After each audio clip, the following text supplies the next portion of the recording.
The Process Capability Index (CPK) is a statistical measure that describes how well a process can meet specified limits. The Process Capability Index compares the width of the process spread or variation to the width of the specification limits. To measure the Process Capability Index, calculate the ratio of the specification limits to the process spread, after considering how centered the process is within those limits.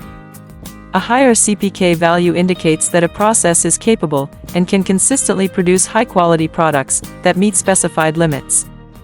By assessing CPK, companies can identify areas for process improvement, which increases operating efficiency and output. In addition, companies can ensure uninterrupted product supply to the market, resulting in increased profitability and customer satisfaction.